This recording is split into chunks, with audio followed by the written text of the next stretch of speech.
तो धामी जी, अब थोड़ा मुद्दा बदलेंगे। यूसीसी की तरफ आपको ले जाना चाहती हूँ। पहले राज्य आप बने हैं, एक बार केंद्र ने पिछले साल ये डिसाइड कर लिया कि यूसीसी लाना है, तो सबसे पहले गांधी धामी जी, यू टेकन द लीड। आपने फटाफट आयोग भी बुलाए, जल्दी से सारे काम करवाए और हाउस में पास भी करवा दिया, एग्जीक्यूट भी करवा दिया।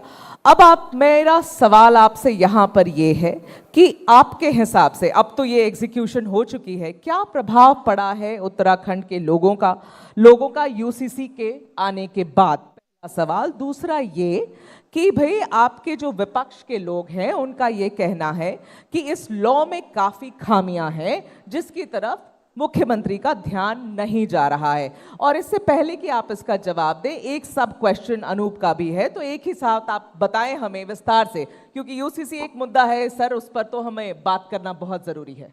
आप लोगों ने ये प्रश्न पूरे देश के अंदर जिस बात की लगातार पिछले कई महीनों से चर्चा हो रही है, उसके बारे में आपने मेरे से जानकारी चाहिए है, तो मैं आपको बताऊं कि एक तो देखिए, यूसीसी समान नागरिक संहिता, इसका प्रावधान भारत के संविधान में किया गया है। जी बिल्कुल।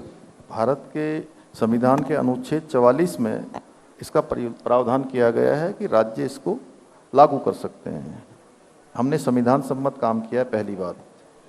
दूसरी बात, आपने कहा त्वरित रूप से हमने इसमें एक्शन कर दिया। त्वरित रूप से एक्शन करने के लिए हमको देवभूमि उत्तराखंड की जनता ने अपना मैंडेट दिया, अपना आशीर्वाद दिया।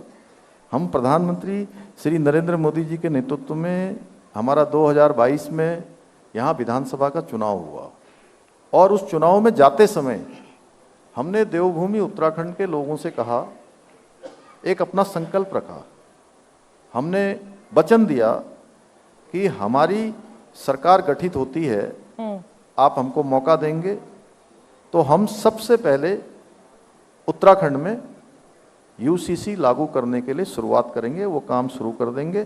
और इसके पीछे हमने कुछ कारण भी गिनाए। जो अनूप जी का है उससे मैं उनके प्रश्नों का जवाब भी आ जाएगा थोड़ा थोड़ा जी।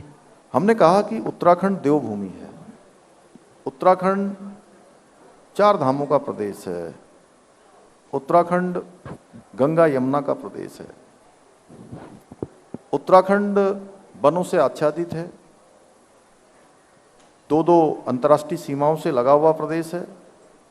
उत्तराखंड के प्रत्येक परिवार से कोई सेना में है, कोई पैरामिलिट्री फोर्स में है, पूरे देश के अंदर कहीं ना कहीं किसी न किसी सीमा पर अपना योगदान दे रहा है। और देश के हर 5 सैनिकों में से 5वां सैनिक देवभूमि उत्तराखंड का है। और देवभूमि में रहने वाले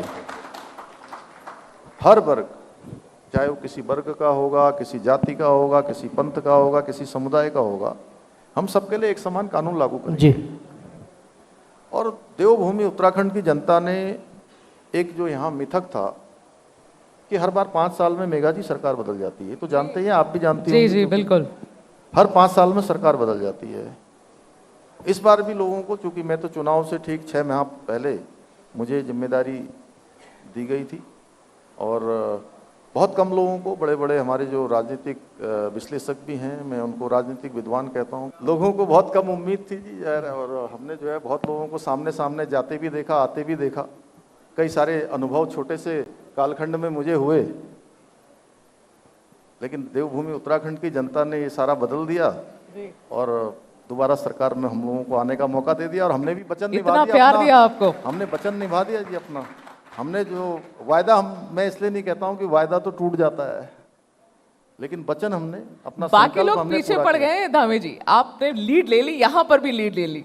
नहीं, देखिए, अब ये देवभूमि उत्तराखंड से गंगा निकली है और ये पूरे देश के सभी राज्यों को लाभ देगी। और अनूप जी ने कहा कि लोग कह रहे हैं कि जो है यहाँ इसको हिंदुत्व की प्रयोगशाला बना दी। मैंने कहा कोई हमने गलत काम नहीं किया है, ये तो हमारा महिला सशक्तिकरण की दिशा में ठोस कदम है। किसी धर्म के, किसी पंथ के खिलाफ नहीं है, किसी को टारगेट करके नहीं लिया गया है। अगर हम देवभूमि में समान नागरिक संहिता लागू करते हैं, देवभूमि में हम दंगा रोधी कानून लागू करते हैं, देवभूमि में हम जो है अतिक्रमण के खिलाफ कार्रवाई करते हैं, तो कोई अगर कहेगा कि साहब आपने हिंदुत्व की प्रयोगशाला बना दी, तो हमें गर्व है कि हम प्रयोगशाला कहिए, कुछ भी कहिए, ये हिंदुत्व की हम यहाँ से जो है बिल्कुल